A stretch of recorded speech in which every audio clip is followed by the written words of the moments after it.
Hello students, class 10th हम कर रहे हैं चैप्टर 4 हिस्ट्री का द एज ऑफ इंडस्ट्रियलाइजेशन। इसका एक पार्ट हम ऑलरेडी कर चुके हैं। This is second part. We will start second part, hand labour and steam power. हाथ का जो श्रम था और जो स्टीम पावर यानी जो इंजन था, वाष्प का जो पावर था उसको वाष्प शक्ति जिसको कहते हैं steam power. In Victorian Britain there was no shortage of human labour. जो विक्टोरियन कालीन ब्रिटेन था उसमें मानव श्रम की कोई भी कमी नहीं थी, यानी लेबर्स की कोई शॉर्टेज नहीं थी। Poor peasant and vagrant move to the cities in large number in search of job waiting for works. बहुत सारे गरीब किसान और बेकार लोग शहरों में जाते जॉब की तलाश में और कई दिनों तक जो हो वेटिंग भी करते रहते वर्क के लिए कि उनको काम मिल जाए। As you will know when there is plenty of labour wages are low. Plenty of labour यानी कि जो लेबर है वो बहुत ज़्यादा थे, इस कारण जो उनको वेतन वेजेस यानी जो उनको मजदूरी या वेतन मिलता था वो काफ़ी कम था। So industrials had no problem of labour shortage और हाई वेज कॉस्ट। इसलिए इंडस्ट्रियलिस्ट यानी उद्योगपतियों के सामने कोई लेबर शॉर्टेज की प्रॉब्लम नहीं थी और ना ही उनको कोई जो है बहुत ज़्यादा सैलरी उनको देना पड़ता था। They did not want to introduce machine that got rid of human labour and required large capital investment. ये लोग जो थे मशीनों से ये लोग मशीनों को यानी कि नहीं लगा रहे थे, ज़्यादा कैपिटल इन्वेस्ट नहीं करना चाहते थे क्योंकि इनके सामने लेबर की प्रॉब्लम नहीं थी और ऐसा नहीं था कि मज़दूरों से छुटकारा पाना चाहते हों, ऐसा कुछ नहीं था। In many industries the demand for labour was seasonal. लेकिन बहुत सारी इंडस्ट्रीज़ में जो काम जो लेबर थी वो सीजनल यानी कि मौसम की अकॉर्डिंग ही उनको लेबर की ज़रूरत पड़ती थी। For example gas work and breweries were specially busy through the cold month. जो गैस घर यानी कि जो गैस का काम करने वाले और ब्रेवरीज यानी कि शराब खाने थे, वहाँ पर सर्दियों के महीनों में काम होता था यानी ठंड के मौसम में। So they needed more worker to meet their peak demand. इसलिए जब वो उनका जो सीजन होता उस समय पर उनको ज़्यादा वर्कर की लेबर की ज़रूरत होती। Book binder printer catering to Christmas demand who needed extra hand for before December. इसी तरह जो बुक बाइंड करने वाले प्रिंट करने वाले लोग थे, दिसंबर के महीने से पहले क्रिसमस के समय पर उनको ज़्यादा लेबर की ज़रूरत होती। एट द वाटर फ्रंट का मतलब बंदरगाहों पर। Winter was the time that ship were repaired and spruced up, यानी स्प्रूस्ड का मतलब साफ़ सफाई। सर्दियों में ही बंदरगाहों पर जो शिप्स का मरम्मत का काम और साफ़ सफाई का काम था वो भी होता था। In all such industry where production fluctuated with the season, industrialist usually prefer hand labour employees worker off for the season. इसलिए जो ज़्यादातर इंडस्ट्रियाँ थी जहाँ पर जो प्रोडक्शन था वो सीजनल था और फ्लक्चुएट करता रहता है यानी उतार चढ़ाव उसमें थे, इस कारण से सीजन में उनको जो है काम ज़्यादा चाहिए था तो लेबर ज़्यादा थी, इसलिए वो मशीनों को प्रेफर नहीं करते, वो हैंड यानी कि हैंड लेबर हाथ से काम करने वाले मज़दूरों को ही रखना पसंद करते थे। ए range of product could be produce only with hand labour. और बहुत सारे ऐसे भी जो प्रोडक्ट थे जो सिर्फ हाथ से ही बनाए जा सकते थे। Machine were oriented to producing uniform standardise goods for a mass market. मशीनों से जो प्रोडक्शन किया जाता था वो एक जैसा होता था, यानी एक जैसी किस्म की बहुत सारी चीज़ें हम उसको उसमें इंडस्ट्री में हम ले सकते थे या फिर कारखाने के अंदर उसको निकाल सकते थे। उसके अंदर वैरायटियाज़ नहीं होती थी, अलग अलग कुछ भी नहीं होता था। लेकिन जो डिमांड थी वो अक्सर जो है intricate design and specific shape, खास आकार की और बारीक डिज़ाइन की ही जो है डिमांड अक्सर की जाती थी। In mid 19th century Britain for instance 500 varieties of. हम अगर बात करें 19th सेंचुरी में तो कहता है कि ब्रिटेन के अंदर 500 जो है वैरायटी हैमर यानी हथौड़े की, सिर्फ 500 वैरायटी अकेले हथौड़े की मिल जाती थी उस समय पर। और जो एक्स यानी कि कुल्हाड़ी है, 45 तरह की कुल्हाड़ियाँ तैयार की जाती थी। These required human skill not mechanical technology. इसमें जो है ह्यूमन स्किल की ज़रूरत होती थी, मैकेनिकल टेक्नोलॉजी की नहीं होती थी। In Victorian Britain the upper class, the aristocrats and the bourgeoisie preferred things produce by hand. और ख़ास करके जो विक्टोरियन के टाइम पर अपर क्लास के लोग, जो पैसे वाले पूंजीपति उच्च वर्ग के लोग थे, हाथ से बनी चीज़ों को पसंद करते थे। बजाय के मशीनों के। Handmade product come to be symbolise refinement and the class, जो हाथ से बनी चीज़ें साफ सुथरी और अच्छी मानी जाती थी, फर्स्ट ग्रेड उनको दिया जाता था। दे वर बेटर फिनिश्ड, उनकी फिनिशिंग अच्छी होती थी। इंडिविजुअली प्रोड्यूस्ड, उनको इंडिविजुअली तैयार किया जाता था, बड़े ही ध्यान से अच्छे से उनके डिज़ाइन बनाए जाते थे। Machine made goods were for export to the colonies, और मशीन से जो माल तैयार किया जाता था उनको तो कॉलोनी में बेचने के लिए ही तैयार किया जाता था। In countries with labor shortage, industrialists were keen on using mechanical power so that the need for human labor can be minimized. जिन कंट्रीज़ के अंदर लेबर की कमी होती थी वही मशीनों को प्रेफर करते थे ताकि उनसे कम मज़दूरों में भी अच्छा काम किया जा सकता है। This was the case in 19th century of America. America में यही सिचुएशन थी, लेकिन ब्रिटेन में इस तरह की कोई प्रॉब्लम नहीं थी, वहाँ पर काफ़ी ज़्यादा लेबर थी उनके पास। नेक्स्ट है life of worker.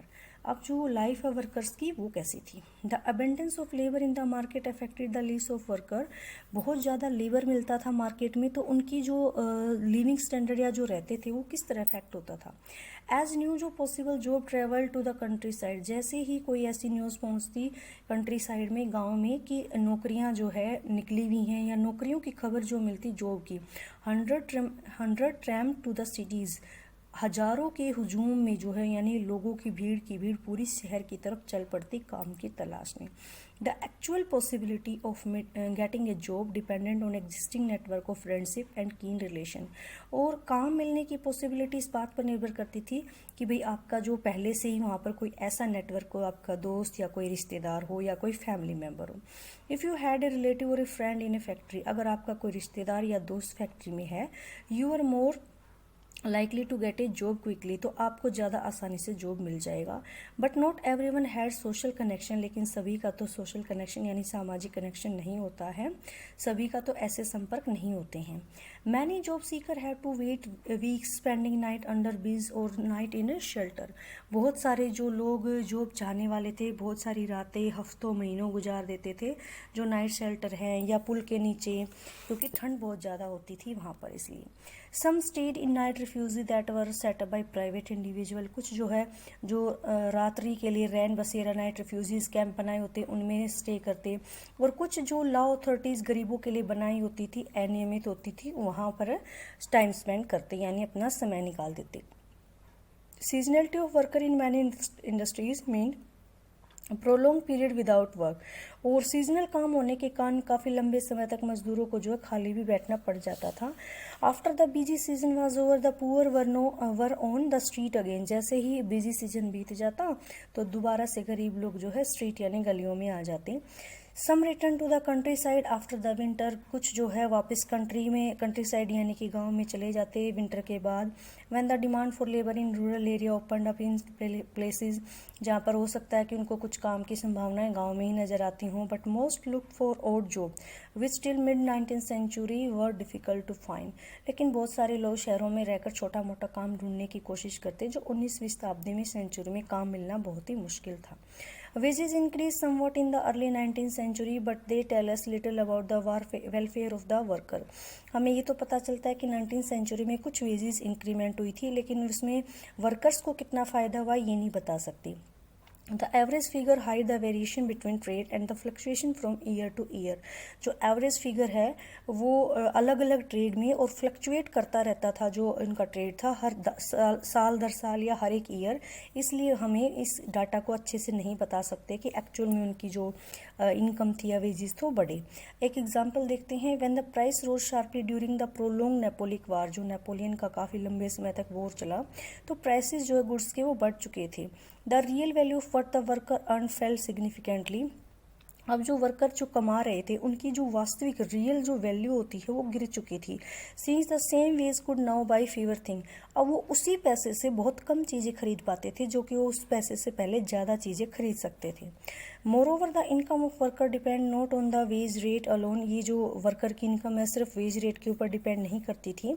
What was also critical was the period of employment, ये जो अवधि होती है पीरियड ऑफ एम्प्लॉयमेंट यानी कि उसके जो रोजगार का टाइम होता है उसके ऊपर भी डिपेंड करता था। The number of days of work determine the average daily income of the worker, जो रोजगार यानी एम्प्लॉयमेंट का टाइम है वो भी इम्पोर्टेंट था। मजदूरों की जो औसत यानी कि एवरेज इनकम है वो इससे तय होती थी कि उन्होंने कितने दिनों तक काम किया है, यानी कितने दिनों तक उन्होंने काम किया है, तब उसकी जो सैलरी है वो तय की जाती थी। At the best of times till the mid 19th century about 10% of urban population were extremely poor. फिर भी जो मिड 19th सेंचुरी में जो अर्बन यानी कि शहरों में लोग रहने वाले लोगों का 10% ऐसा था जो बेहद गरीबी में रहता था, बहुत ज़्यादा गरीब था। In period of economic slum, और बार बार जो है आर्थिक मंदी का दौर आया 80-30s में, तो जो प्रोपोर्शन था अनएम्प्लॉयमेंट का वो कभी कभी 35 और 75, यानी कभी 35 से लेकर 75 तक भी अलग अलग क्षेत्रों में इतना रीजन्स में पहुंच जाता था। The fear of unemployment made worker hostile to the introduction of new technology। काम जो है बेरोजगारी की जो आशंका, यानी कि उनसे काम न रोजगार न छीन जाए, इसलिए जो नई टेक्नोलॉजी थी लोग उससे जो है हॉस्टाइल यानी दुश्मनी रखते थे, उससे नफरत करते थे। ऐसा एक एग्जांपल था spinning jenny. When the spinning jenny was introduce, जब स्पिनिंग जेनी इंट्रोड्यूस यानी वुलन इंडस्ट्री में जब इसका यूज़ शुरू किया गया, तो जो महिलाएं थी जो यहाँ पर स्पिनिंग मिल्स में काम करती थी, उन्होंने इनके ऊपर अटैक करना शुरू कर दिया, यानी इन मशीनों के ऊपर हमले कर देती थी। This conflict over the introduction of the jenny continued for a long time. और ये जो जेनी के साथ इनका जो वॉर था, ये कॉन्फ्लिक्ट था, जो टकराव काफ़ी लंबे समय तक बना रहा था। After the 1840s building activity intensified in the cities. 1840 में जाकर के जो बिल्डिंग यानी कि निर्माण के काम थे वो तेज़ गति से बढ़ने लगे।